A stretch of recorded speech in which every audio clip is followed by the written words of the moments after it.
Alhamdulillah, pada malam hari ini biar lambat asal selamat, biar lambat asal dapat kita bisa bertemu dan bermuajahah dalam majelis yang penuh dengan barokah untuk mengkaji, mengaji, memahami, diskusi dalam masalah konteks rahmatan lil alamin, yang mana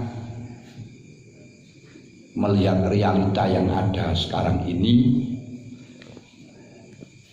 nampaknya di masyarakat Islam itu kurang, Islam itu kejam, Islam itu gak toleransi dan lain sebagainya, dididik kafir, dididik haram dan lain sebagainya.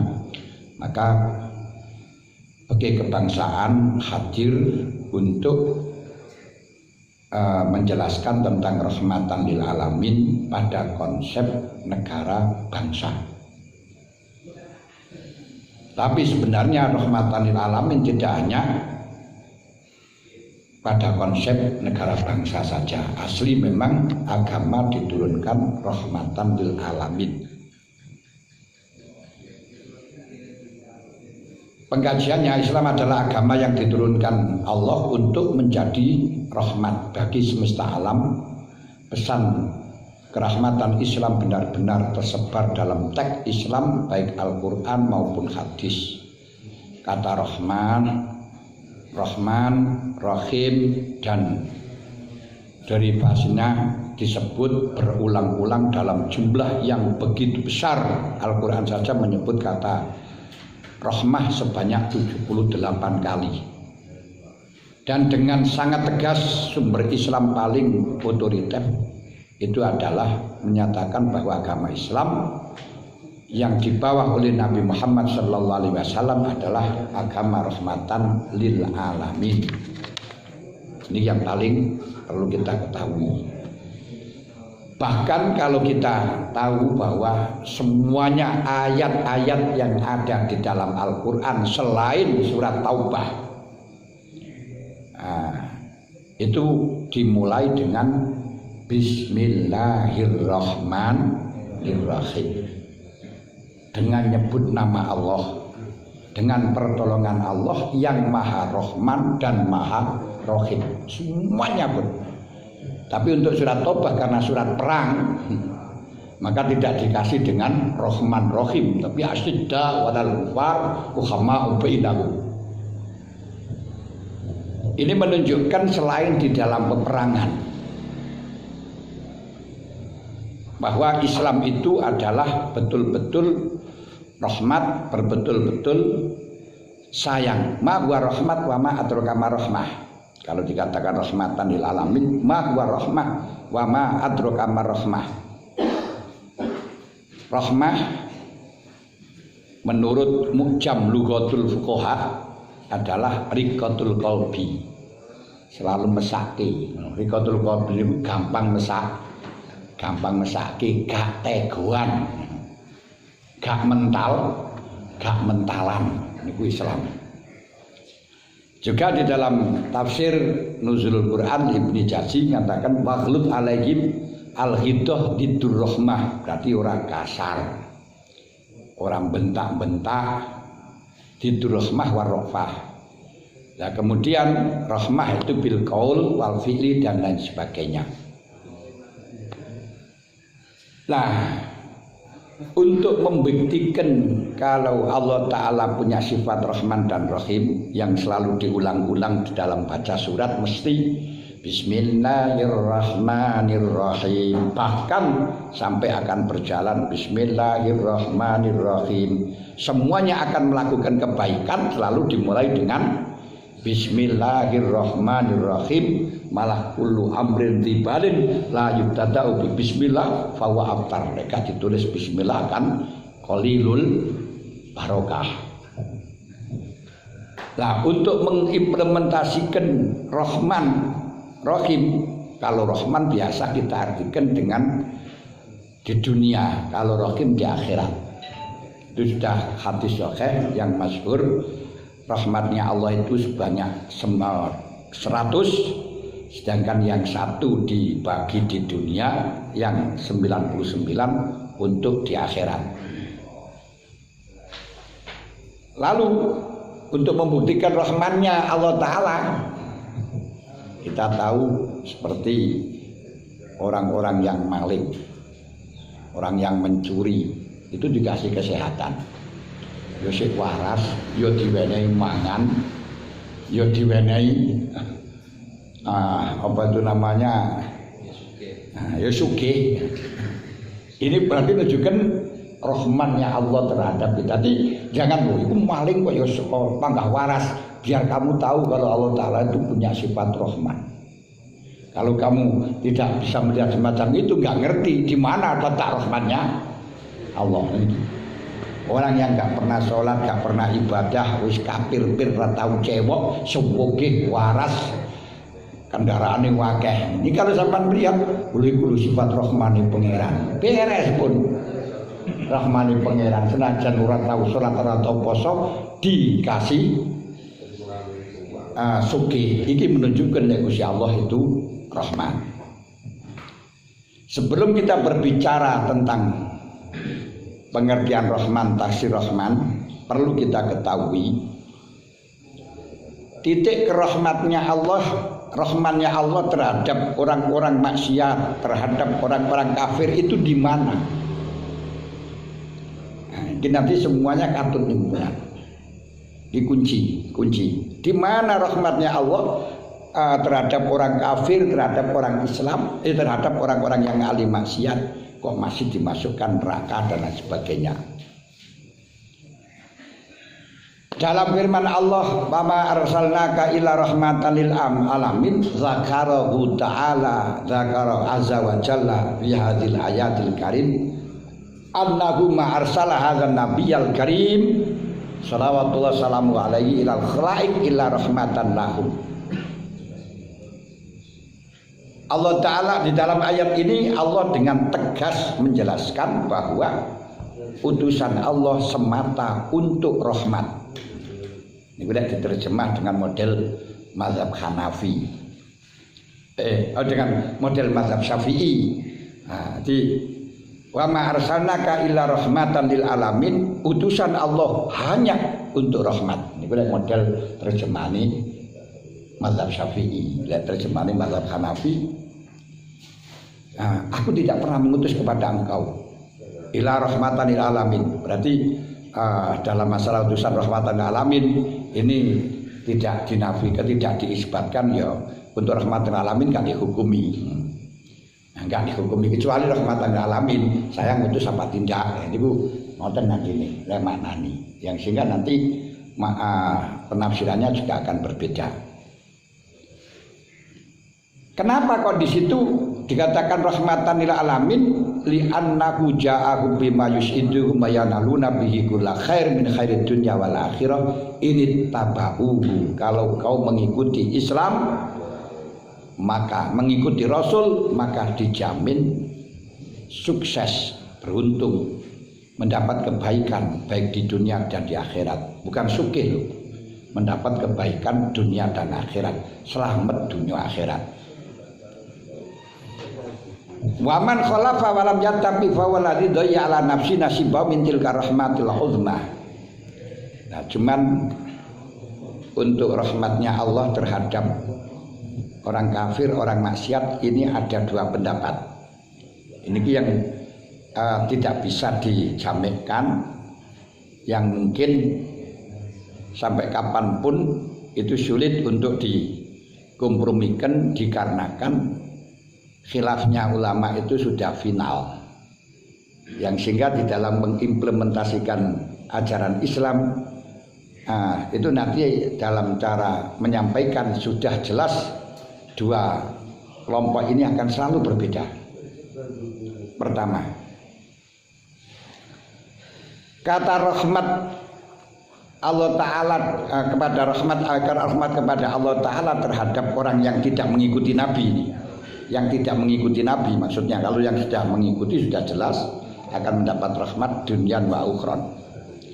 Lah bagi orang yang tidak mengikuti bagaimana? Padahal dawuhnya Allah, rahmatan lil alamin ini tidak hanya orang yang mengikuti.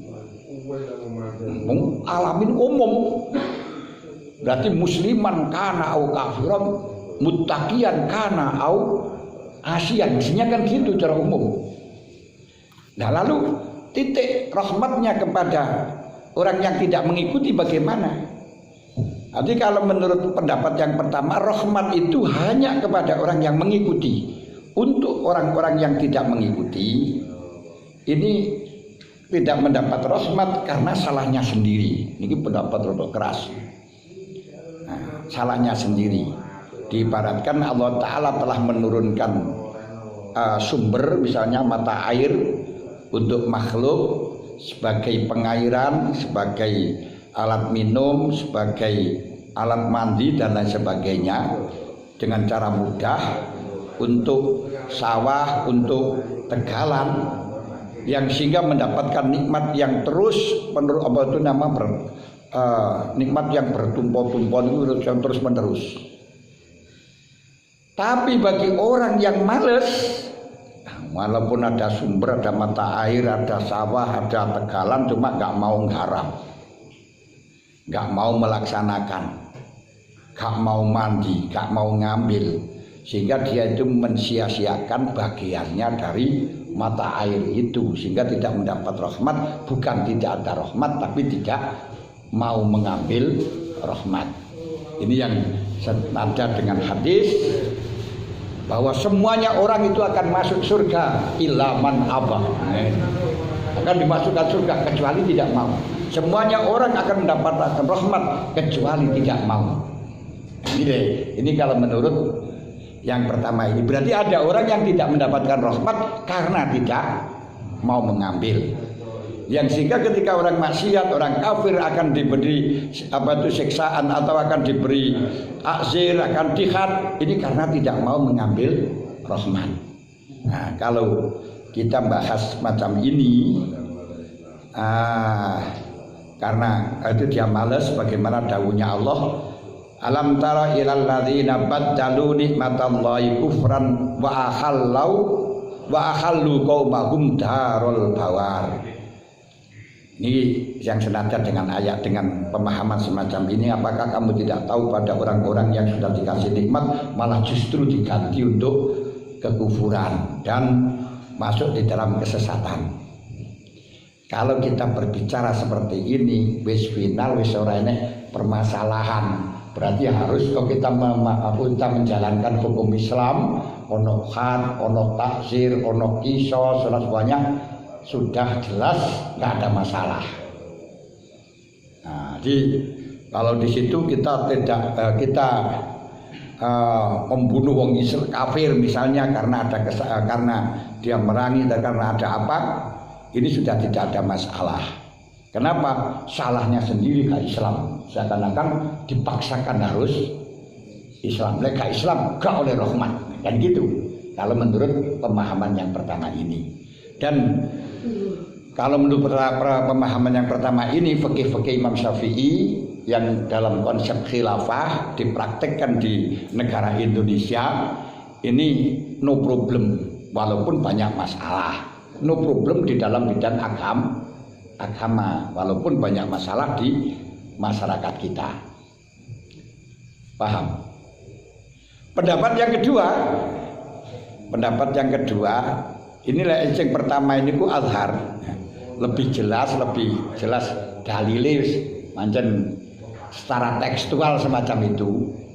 Tapi pendapat yang kedua ini tidak azhar samar tapi kondisional. Artinya kondisional itu kalau dipraktekkan di Indonesia agak fas. Ono fas menilai itu kedua. Apa? Bahwa rahmat yang kedua ini, rahmat lil kufar, rahmat lil asi, itu urusannya di akhirat, bukan di dunia. Alasannya apa? Di rahmatnya Allah terhadap orang kafir, sekalipun dia kafir, sekalipun dia maksiat, tidak akan disiksa di dunia, namun besok disiksa di akhirat.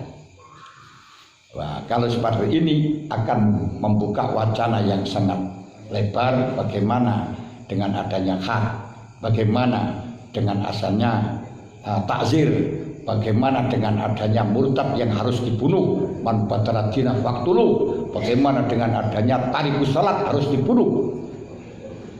Nah, ini harus ada penafsiran ulang, harus ada penjelasan yang tentunya akan keluar dari mazhab Syafi'i.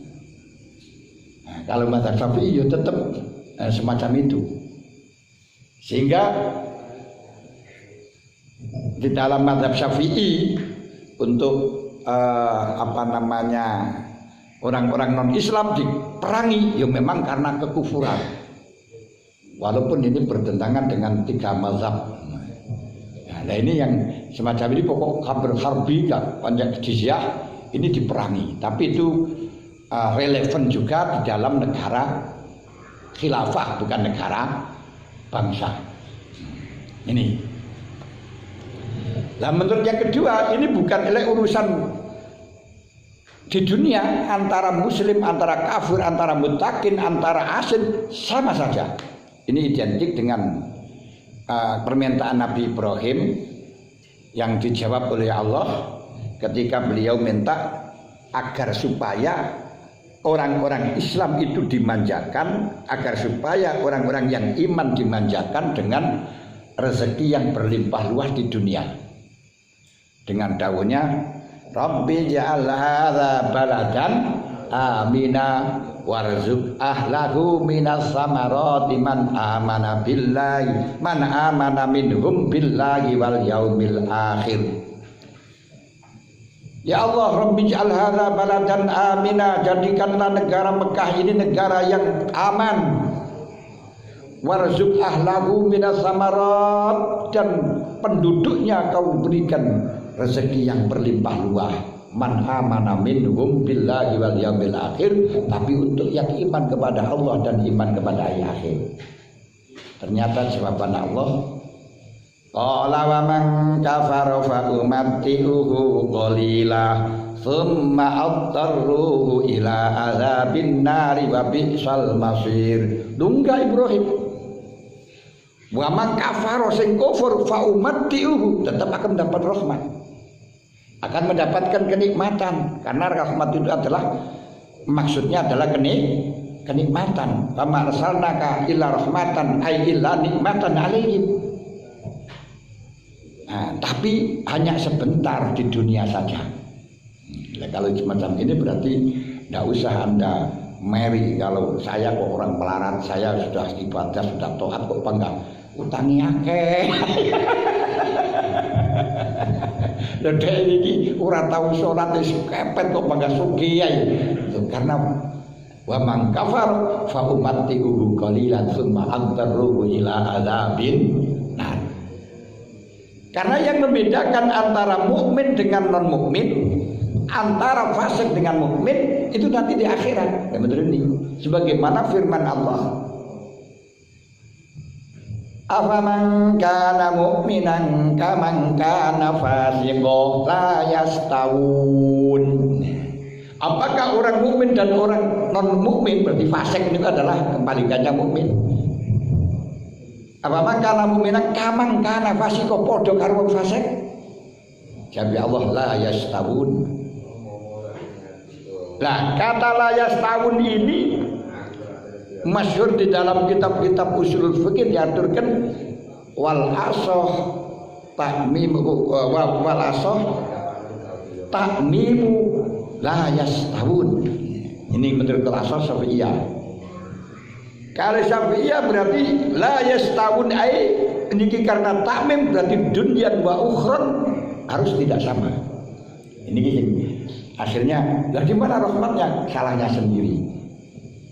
Ini akhirnya fakihnya Imam Syafi'i kalau kita kaji dan rotok kereng tenanan dan karuang non Islam. Nah ini kalau lewat harus diserang, kalau lewat di jalan berarti apa namanya bentolkan dan seterusnya itu. Nah itu ya pembendaraan. Tapi nanti untuk implementasinya dengan beberapa perbedaan pendapat yang semacam itu terserah konteks negara. Tapi kalau dalam ini muqabilul asah itu Hanafi. Berarti latak mima orang umum. Layas tahun itu hanya di akhirat. Sedangkan di dunia sama. Karena apa? Kata layas tahun itu ditafsir sendiri oleh Al-Quran. Wa ammal ladzina amanu wa amilus solihati falahum jannatul ma'wa nuzulan bima kanu ya'malun. Itu loh maksudnya. Layas tahun itu perinciannya wa ammal ladzina amanu wa amilus solihati falahum jannatul ma'wa. Dari wong fasik, wa ammal ladzina fasaku fama'wahumun nar. Lek wong fasik tempatnya neraka. Kullama wa ladzina fasaku fama'wahumun nar kullama aradu ayyakhruju minha u'idu fiha wa qila lahum dzuqu adzaban naril ladzi kuntum biha tukadzibun. Walanudhiqannahum minal azabil adna dunal azabil akbari la'allahum yarji'un. Lho, lek didelok saka niki yang membedakan antara orang mukmin dan orang fasik ngene iku lek fasik fa amaladina fasaku faman wa humunnar. Lah lek wong mukmin fa amaladina aman wa amilus solihati falahum jannatul ma'wa. Sedangkan jannah dan nar itu urusan di akhirat bukan di dunia. Cuman ada celah. Celahnya bagaimana? Kullama aradu ayyakhruju minha u'idu fiha wa qila lahum dzuqu adzaban naril ladzi kuntum biha tukadzibun wa lanudhiqannahum minal azabil adna dunal azabil akbari la'allahum yarji'un. Di dunia walanudhiqannahum minal dunal azabil akbar wa lanudhiqannahum minal azabil adna dunal azabil akbari la'allahum yarji'un. Di dunia yo tak kei azab. Ini permasalahan yang begini. Tak kei azab tapi nuzik dicipno azab para nuzikannakum minal azabil adna dunal azab. Sebelum nanti disuruh sebelum azab yang besar saya kasih azab adna la'allahum yarji'un. Barangkali ada kesempatan untuk kembali. Nah, ini menerjemahkan azab adna ini apa? Ya, ini yang masalahnya. Nah, ini sudah final. Finalnya bagaimana? Finalnya sudah terjadi perbedaan di dalam fikih klasik yang sudah tidak mungkin kita cabut. Itu sudah orangnya sudah wafat semuanya dan sudah ditulis. Nah, paham ya? Makanya untuk yang paham-paham di dalam masalah apa itu namanya tidak boleh toleransi itu ada jalannya juga. Tapi bagi kita yang memahami bahwa non Islam dengan Islam, antara kafir dengan mukmin di dunia ini tingkatannya sama, itu ada jalan. Hanya saja dari dua jalan ini yang kita pilih yang mana? Bisa paham? Nah, yang milih yang mana ini tentunya karena ini urusan fikih kebangsaan, yaitu urusan fikih yang mengatur kehidupan antar satu golongan dengan golongan yang lain, interaktif antara manusia dengan manusia, antara manusia dengan binatang dan lain sebagainya. Tentunya hal ini wilayahnya pemerintah. Yang digunakan oleh pemerintah itu yang mana? Dan di dalam pemerintahan Indonesia ini sudah menyetujui Bhinneka Tunggal Ika. Nah, ini yang dipilih oleh golongan Nahdlatul Ulama. Makanya Nahdlatul Ulama menerima asas tunggal Pancasila sebagai dasar negara, tapi tidak mewakili rukun Islam. Nah, dengan praktek. Kalau urusan interaktif antar satu dengan yang lain di wilayahnya pemerintah, tapi urusan pribadi di dalam masalah ibadah biarkan pada urusan pribadi. Pemerintah tidak boleh intervensi. Dan intervensi ini kesepakatan yang di Indonesia. Nah, nanti akhirnya hukmul hakim yarfa'ul khilaf. Dan hukumnya hakim itu adalah akan bisa menghilangkan khilafiyahnya ulama.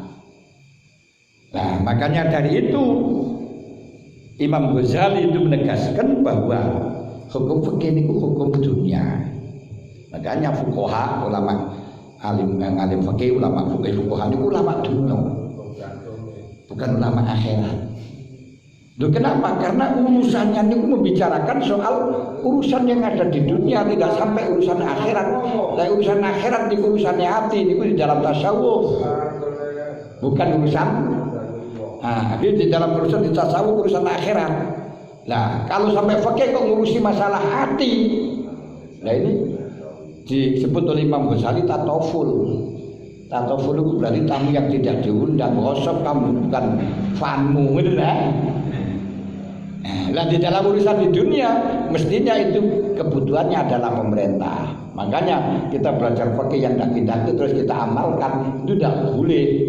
Sebab yang ada di prakteknya di dunia itu Imam Syafi'i hanya yang ada belajar itu 3 orang, satu apa itu namanya amir, kedua makmur, ketiga mutakalif. Nama lihat di dalam bab ilmu nanti. Sing amir presiden. Pokok presiden ini wis cocok karo urusan agama. Kedua yang diperintahkan itu berarti yo staf-stafe, para menteri-menteri, para hakim, terus apa itu namanya polsek, polres, polda, polri, niki makmur. Sedangkan yang ketiga mutakalif, yakni orang yang bersedia untuk berfatwa tapi nggak masuk di dalam lem pemerintah, ini mempersulit diri. Nah, mempersulit diri mulane cara Imam Syafi'i, cara zaman sahabat itu sama tidak mau untuk dimintai fatwa tentang urusan fikih, selalu memerintahkan kepada orang lain sampai ada hadis ajrukum alal fatwa ajrukum alan nar. Tapi kalau ditanya masalah ilmu akhirat dalam masalah Quran selalu jawab para sahabat. Nah, karena ini urusan fikih ini adalah urusan dunia, sedangkan urusan dunia ini wilayah pemerintahan ini kumpang. Jika kalau pemerintahnya sudah milih yang semacam itu, semuanya tidak boleh untuk menentang. Paham ini? Dan kalau sudah seperti ini, kita tidak bisa untuk campur tangan. Gak bisa teman-teman bagaimana? Gak bisa campur tangan itu artinya khilafiyah yang sudah final, cuma kita tinggal milih yang mana. Kalau kita katakan bahwa di dalam di dalam fikih sing kebangsaan sing di Indonesia niki sing kita pilih sing kondisional adalah pendapat Muqabilul Asoh yang mengatakan lafaz la tastahun wa maladin wa apa mangkana mu'minan kama kana fasika la yastahun ini tidak takmim, tidak umum, tapi hanya sebatas urusan dunia, tidak hanya sebatas urusan akhirat. Agama itu urusan akhirat, bukan urusan dunia. Dan dunia itu urusannya pemerintah kalau petugas. Nah, selainnya itu kalau yang dibutuhkan, dan ketika nanti tidak dibutuhkan tidak bisa menyelesaikan masalah. Makanya kiai-kiai fikih misalnya kalau memang di situ orang-orang tersebut yang bersengketaan dan urusan hak dan sebagainya lapornya kepada pengadilan, kepada kepolisian, kiai wis ora kanggu. Kata apa? Dan ketika kiai didatangkan yang kemudian untuk menyelesaikan juga nggak bisa menyelesaikan. Kenapa? Nggak punya palu. Tetap yang bisa menyelesaikan adalah amir dengan makmur, presiden dan orang yang ditugaskan presiden. Yaitu hanya mutakalif. Tapi harus kita pelajari itu berkifayah, nanti mawon khawatir pemerintah ini melenceng, nanti mulanya kita nggak perlu terlalu fanatik di dalam masalah urusan fikih, menurut. Lah mungkin kok bisa ulama dunia lah sekarang di dalam urusan apa itu namanya fikih kan, ya kalau urusan had, urusan takzir, urusan jarohat, terus jarimah, itu kisos, itu kan sudah diselesaikan, sudah selesai dengan pemerintah, sudah apa itu namanya fikih tidak dibutuhkan. Tapi dalam masalah urusan sholat kan dibutuhkan karena sholat ini bukan wilayahnya pemerintah. Masalah puasa kan dibutuhkan. Terus masalah apa itu namanya Islam kan dibutuhkan. Nah ini bagaimana kok masih kau katakan sebagai ulama dunia? Imam Ghazali tetap jawab. Urusan sholat itu fikih urusannya dunia tok. Guru kisah sampora kan ngoten tok. Terus apa itu namanya dengan sah menurut fikih belum tentu niku diterima di kono niku urusan urusan akhirat, ulama akhirat. Lagi cara fikih paling-paling pokok yang penting takbiratul ihramnya hadir. Wis cukup. Nah, walaupun hati ini berakrak, padahal dawuh Allah Taala ya wala taqrabus sholata wa antum sukaru hatta ta'lamu ma taqulun. Nah, gitu ya. Nah, itu di dalam masalah urusan sholat. Dalam urusan puasa juga gitu. Dalam urusan puasa misalnya dia itu gak makan, gak minum, mulai fajar sampai gak makan, gak minum, gak jima sampai maghrib, wis sah. Tapi tidak berbicara kalau di situ kerasani wong. Kalau itu hasud, kalau itu nazar bisa buatin, kalau ada ganjaran bahkan itu batal secara pahala. Khamsun yubdil nas soima. Ini fikih gak bisa bicara itu. Bicaranya sah enggak, mengudok. Kalau urusan terima dan urusan hati ini tidak ada.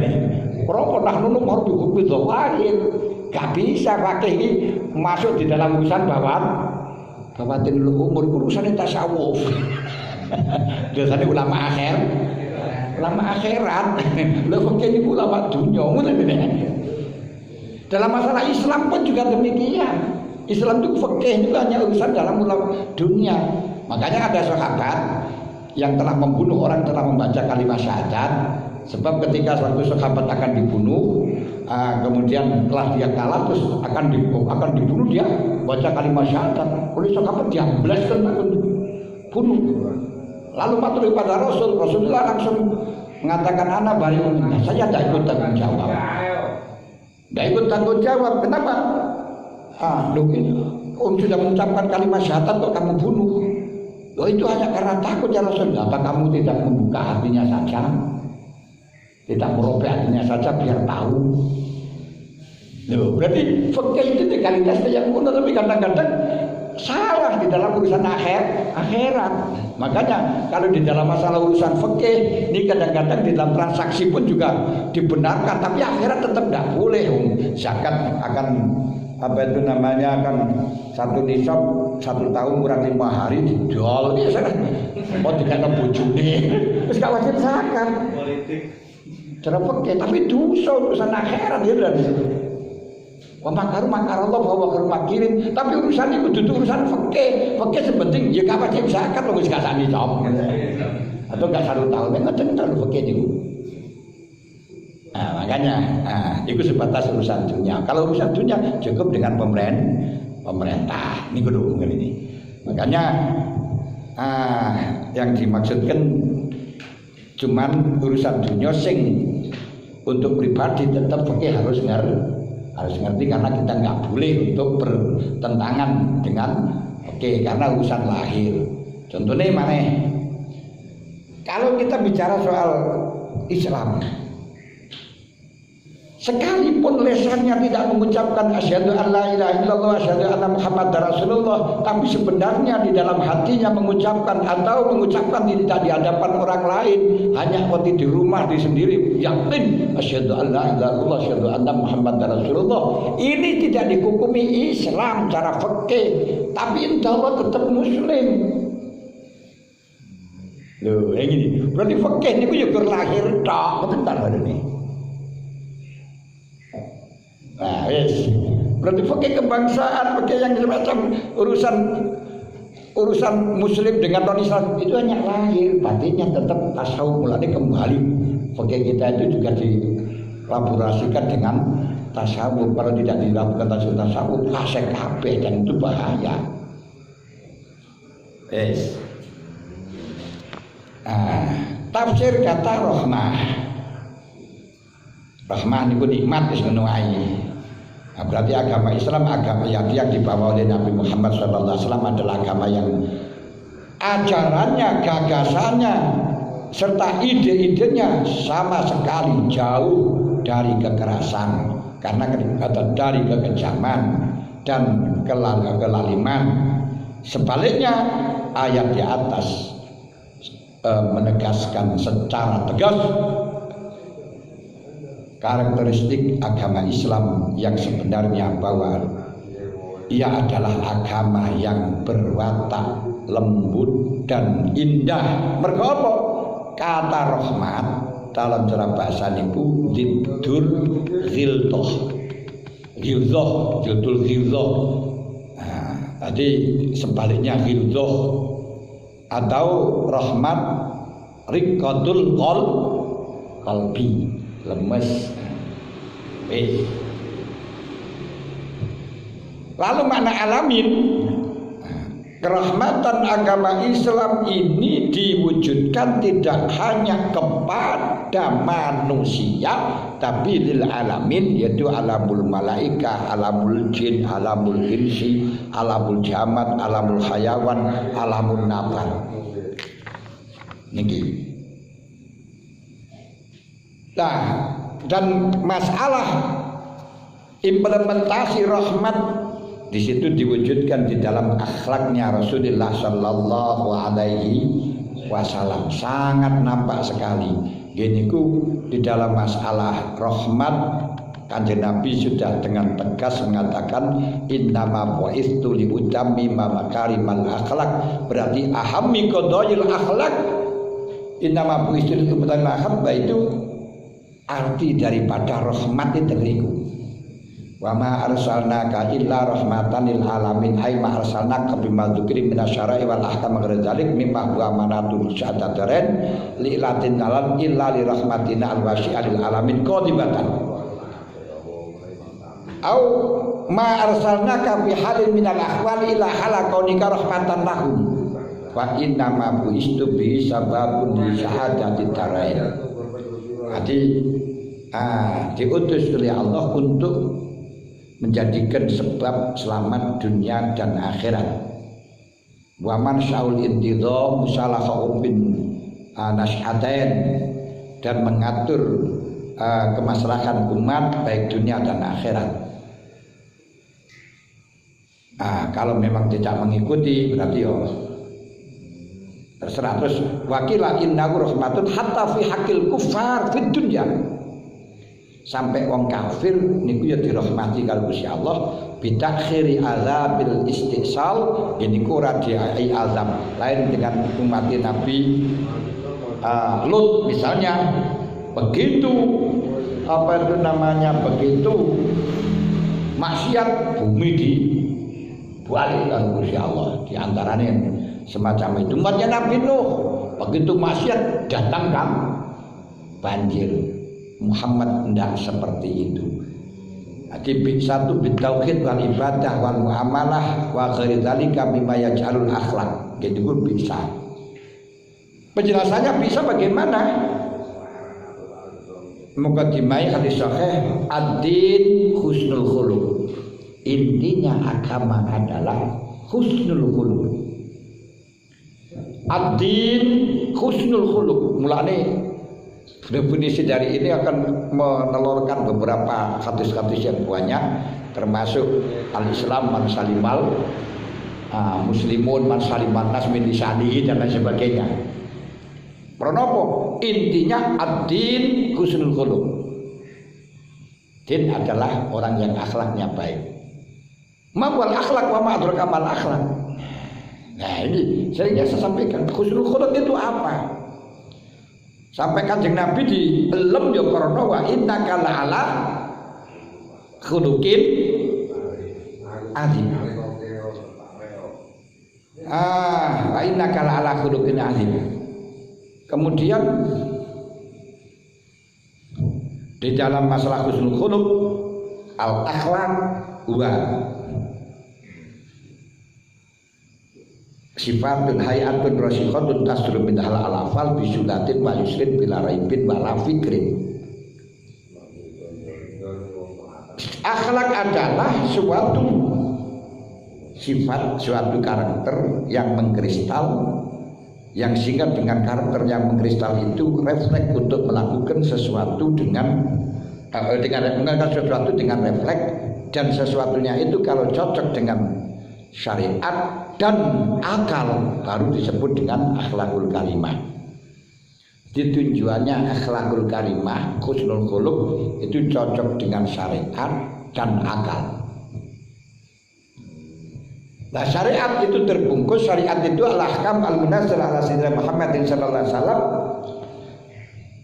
allati fuhima minal kitab was sunnah nasan wastimbaton. Nah, permasalahan itu syariat adalah suatu hukum-hukum yang telah diturunkan oleh Allah kepada Nabi Muhammad melalui Al-Quran yang dipahami ulama dari Al-Quran dan hadis, baik tekstual dan kontekstual. Kalau Imam Ghazali memberi definisi al-furu' ma dalla alaihil usul la bimujabi al-fatin bal bimujabi ma'anin tunabbihu biha al-hukul. Furu' fikih hukum adalah suatu masalah yang ditunjukkan, suatu keputusan yang ditunjukkan oleh usul itu usul syariah, Quran, hadis, ijma', atharus sahabah. Tapi sesuai dengan tuntutan makna yang ditunjukkan oleh akal, bukan ditunjukkan oleh teks. Ini konsep Imam Ghazali, definisi fikih atau definisi furu'. Nah, ini kalau kita kaji semacam ini, orang yang hafal fathul qorib atau hafal khalmuin nggak bisa disebut dengan fakih. Nah, kalau tidak bisa mengkontekstualisasikan, karena fikih itu yang hukum-hukum yang ditunjukkan oleh usul syariah sesuai dengan tuntutan makna yang ditunjukkan oleh akal. Kalau Imam Ghazali mencontohkan seperti dawuhnya Kanjeng Nabi layak bil qadhi wa wal khutbah, itu bukan berarti khutbahnya yang dihukumi, adalah taswisul qalb. Makanya tidak boleh menghukumi dalam keadaan tegodop, artinya dalam keadaan tidak kondusif. Berarti tidak hanya itu saja, bisa masukkan keadaan sakit, dalam keadaan lapar, dalam keadaan haus, dalam keadaan ngempet hadas, ngempet nising, ngempet nguyuh, dalam keadaan panas. Ini cukup dengan hadis ini layak bil qadhi wa wal khutbah. Kalau Anda seperti ini, maka kasus dengan kemajuan teknologi, dengan kemajuan informatika, dengan kemajuan ilmu pengetahuan macam apapun bisa terjawab. Tapi kalau sampai dengan cara teks bimujabil alfat akan jumut. Nah, jumut ya semandek. Segampangan kalau Anda ditanya tentang seperti cryptocurrency atau bitcoin, itu halal apa enggak? Niki lah sampean jawab dengan teks gak iso, gak bisa, gak memadai. Itu sil apa enggak, harta apa tidak, sudah gak bisa di dalam oke. Tapi kalau kita bicara dengan madalla alaihi al-usul, madalla alaihi al-usul bimujabi ma'anin, nabiyan ukul haram. Ngene tok wis. Kenapa? Hadisnya apa, dalilnya apa? Cukup Kanjeng Nabi melarang menjual samroh qabla budwi shalah. Loh, kenapa? Karena spekulasi. Berarti karena ini spekulasi haram, cukup. Nah, tapi kalau kita pakai bimujabi al-fatin mumet. Lho ngeten ngene. Gampang kene kula itu. Nah, pakai niki men. Tapi nggih, maaf kula wis kaya ngono kok liberal. Keluar dari Aimatul Arba'ah. Enggak keluar, tapi cara pemahamannya yang beda, ngoten lho. Paham ya? Nah, itu nanti wah, pakai kebangsaan, pakai kita mengimplementasikan pakai yang ada itu di Indonesia, penak kabeh. Nah, kalau nanti misalnya kita lihat, oh, man batilatina faktulu, wong murtad kudu dipateni, di mana rahmatan alaminya? Maaf, ini tidak semata-mata murtad harus dibunuh. Kenapa? Nah Rasulullah qatlin nisa, wong wedok kok gak boleh dibunuh, padahal yang murtad. Oh berarti gak krono murtate, lha krono apa? Dikuno sing anuman faroko aladin, bukan minadin. Fawaladin berarti merangi ngatasi agama berarti lek gak merangi ora usah. Berarti bagaimana murtad sing merangi baru diperangi. Ini ngedelah ini. Nah, jadi kita pandang halaman itu dengan kontekstual gampang kabeh. Nah, tapi gini permasalahan yang menjadi problem kita adalah kutubul dari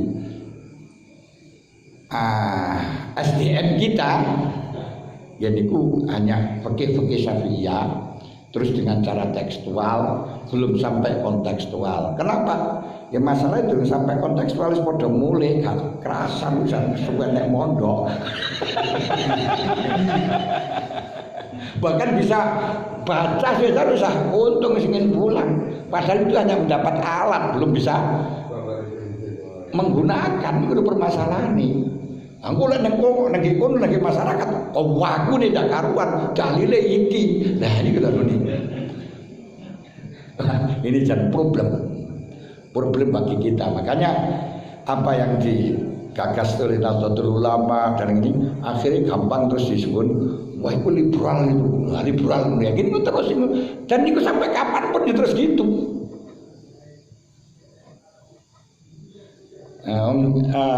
Apa itu saya ke PB itu dan PB sama masih tetap kayak apa niku jenenge wawasannya lho napa ora tetep bangun. Dianggap kalau sudah ke sana itu berubah gitu tuh. Ya tapi ya tetap tapi sistemnya yang berbeda. Makanya wa ma arsalnaka ila rahmatan lil alamin ka ailil ummah yaumal qiyamah. Karena dawuh Kanjeng Nabi aqrabukum minni manzilatan yaumal qiyamah ahsanukum akhlaqan. Kata-kata liutama karimal haq ta arsalnaka ila rahmatan lil alamin fa karimul akhlaq rahmatan lil alamin fid dunya wa manzilatan aliyan lil mukmin fil akhirah. Lane makna rahmat di tengriku adalah didhawuhna kali Gusti Allah laqad ja'akum rasulun min anfusikum azizun 'alaihi ma anittum harisun 'alaikum bil mu'minina raufur rahim. Ini menunjukkan bahwa terutusnya nabi yang merupakan golongan dari kita ini bersifatan dengan azizun 'alaikum 'alaihi ma anittum. Dia tidak akan pernah mempersulit pada kamu. Harisun alaikum bil mukminin dan sangat sayang terhadap orang mukmin. Raufur rahim. Ini. Nah, lalu contoh daripada rahmat-rahmatnya Rasulullah sampai menjadi asasu akhlakil Islam banyak sekali.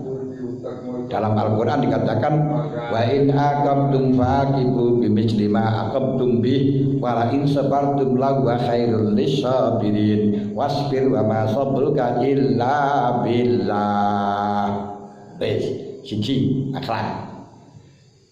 Kalau mereka itu menyiksa kepada kamu Muhammad, merangi kepada kamu Muhammad, faqibu, ya balasan tapi bimsli ma'aqabtum, hanya sebatas dengan kesalahan mereka. Bimsli ma'aqabtum bi. Wala sabartum, tapi kalau kamu membiarkan, sabar, lawa khairun lis sabirin. Wa man tada alaikum fa'tadu alaihi bimisli ma tada alaikum. Tapi wala ta'tadu wa man afa wa aslaha fa innallaha ghafurur rahim. Lah golek pancen sampean gelem apa keman mengampuni, malah justru diampuni oleh Allah. Tuh, niki apa itu rahmatnya Rasulullah terhadap siapapun. Tapi merujuk dari sifat akhlaknya. Makanya fikih sudah saya kembalikan. Fikih yang ada itu hanya dalam konteks persengketaan.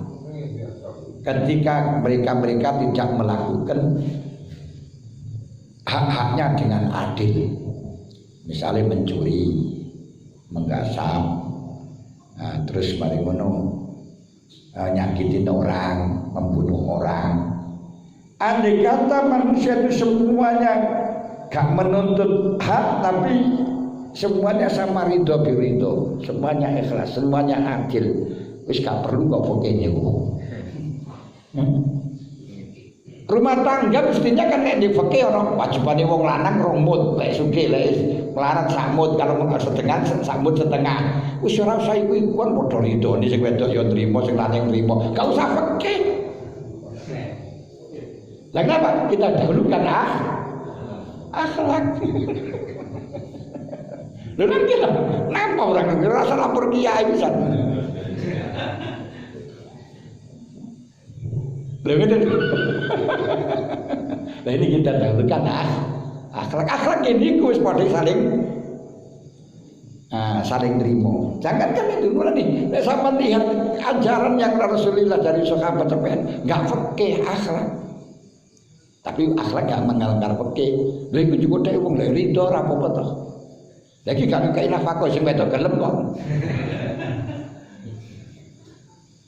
Lha mau dituntut kenapa dituntut wong sing wedok gelem? Fa intibna lakum faqulu ani amariyah. Kalau memang tim benar dia ikhlas ya faqulu melo mangan kowe. Walai wala ta'khudhu min husain. Ajare gak oleh niku lek dhek menging lek fa intibna lakum faqulu ani amariyah. Kan enak tuh.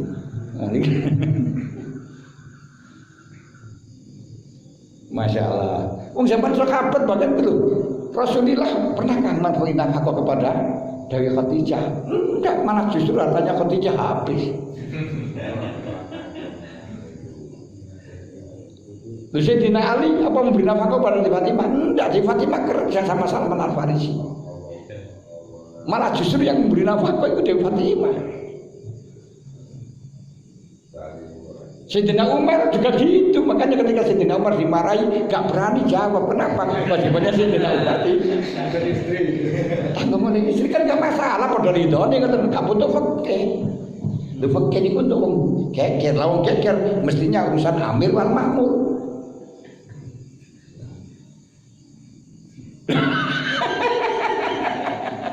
Woi, pengen kan sing ngaji fikih kita belai iki. Semua khusus Nabi, untuk kanjeng Nabi dikhususkan wasbir wa ma sabruka illa billah. Kalau di atas itu umum, fa in aqabtum fa'aqibu bimisli ma uqibtum bi. Kalau kamu ke semuanya berarti bukan Nabi. Untuk khusus Nabi wala in sabartum la wa khairun lisabirin. Karena itu wasbir pakai mufrad. Bukan wasbiru. Khusus Nabi wasbir. Wa ma sabruka illa billah. Belani masih wa bima rahmatin minallahi lintalahum. Lek wa bima rahmatin lintalahum. Ora lintu. Wis. Kemudian ini khusus kepada kanjeng Nabi. Ailatu akib intiqaman walau bimisliyatin. Lek kamu Muhammad jangan sampai menolak walau membalas walaupun sesama. Balas sama gak boleh Nabi Muhammad. Walakin isbir. Karena itu ketika Rasulullah kembali dari Sakif, ketika beliau minta perlindungan atau minta suaka kepada di negara Sakif, pada waktu setelahnya beliau ditinggal oleh Dewi Khadijah yang melindungi pada Rasulullah dan ditinggal oleh pamanda 1 bulan langsung ditinggal oleh pamandanya Abu Thalib, maka orang-orang kafir Quraisy di Mekah selalu mengganggu kepada Rasulullah, sempatan tidak ada yang membela. Lalu Rasulullah pergi ke Sakif, Taif untuk minta suaka perlindungan di pemerintahan Taif. Apa yang terjadi? Malah justru diteriakin orang-orang agar disiksa. Nah kemudian setelahnya disiksa Rasulullah ja'u Jibril alaihissalam wa ma'ahu malakul jibal ya'tamiru ila ya'tamir bi amri. Kemudian malaikat Jibril datang dengan malaikat yang dipasrai gunung. Beliau mengatakan, Muhammad, kamu dapat salam dari Allah dan saya datang dengan membawa malaikat yang dipasrai untuk gunung. Ini sekarang dikuasakan kepada kamu Muhammad. Apapun yang kau perintahkan akan dilaksanakan. Apa gunung Uhud dilemparkan kepada mereka yang telah melukai kamu sampai giginya rompal? Apa kata Muhammad? Apa kata Muhammad?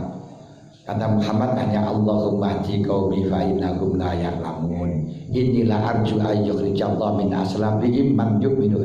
Inilah arju ayyukhrijallahu min aslabihim man yu'minu billah. Semoga kaumku telah mendapatkan hidayah karena dia gak ngerti. Orang-orang kafir menyakiti kamu karena gak ngerti. Nah, makanya jangan dikerasin. Dan saya sangat menginginkan dari rahim mereka, dari sulbunnya mereka keluarlah orang-orang yang beriman. Artinya kalau dia gak bisa iman, mudah-mudahan anak-anaknya iman. Ternyata anaknya Abu Jahal, Ikramah, Islam, mukmin. Kalau anaknya Abu Thalib sudah jelas. Termasuk ini kalau kita tahu anaknya Abdullah bin Ubay bin Salul, yaitu Abdullah bin Ubay bin Salul, mukmin. Harapannya Rasulullah tembus kan dulu.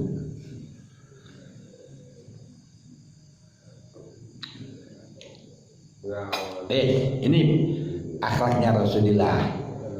Wa aqsa darajati sabri wa safhi wa a'dhami darajatil khuluq. Inilah termasuk derajatnya akhlaknya Kanjeng Nabi yang luar biasa. Niku sampai wasbir. Niku napa? Min du'a'u Rasulillah adzau khina hajar Taif wa arada malakal Jibril malakul jibal ayatawallah Allahumma hdi qaumi wa lam yatlu al halak. Enggak gitu kan ahlikum dah. Dan ini diikuti oleh para sufi-sufi. Sing pengen mutaba'in Rasul di antara nih. Gini ku Syekh Ma'ruf Al-Qarokhi. Syekh Ma'ruf Al-Qarokhi niku pada waktu akan wong Ma'ruf niku awale Ma'ruf dungane mustajabah. Mungkin jenenge Ma'ruf yo kesem mustajabah piye. Rono bae Ma'ruf dungulun kan yo mustajabah banget ya. Syekh Ma'ruf Al-Qarokhi ini gurune Syekh Sari Asakoti di bulan ini. Dan tarekat-tarekat dikatakan mutabaroh yang melewati pada Syekh Ma'ruf Al-Qarokhi. Ini Syekh Abi Mahfud Ma'ruf Al-Qarokhi.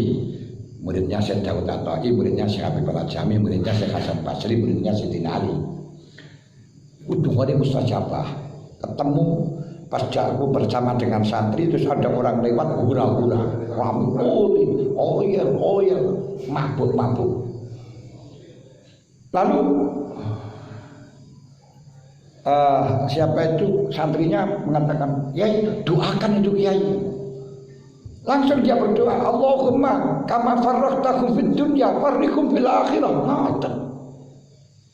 Ya Allah, sebagaimana engkau kasih gembira dia di dunia, kasihlah gembira dia di akhirat ya Allah. Loh, terus putih ya kok ditunggakan ngono. Nah kalau dikasih gembira di akhirat kan dia tobat. Jangan didoakan ahlikum melalui ad-dinun nasihat.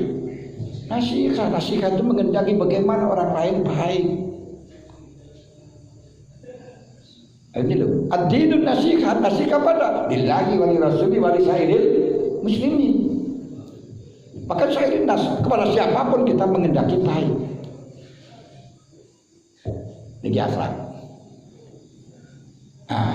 Terus rahmatan kepada selainnya manusia. Kita tahu Syekh Abu Yasin Al-Bastami niku ketika pergi ke tanah Hamdan dari Bastom karena Banten itu sudah lain provinsi. Ketika ada di Bastom, di Hamdan membeli kurtum. Kurtum itu pacar itu wenter, pewarta. Kemudian karena ada turahnya dibawa pulang, ternyata di sana itu ada 2 semut yang ikut.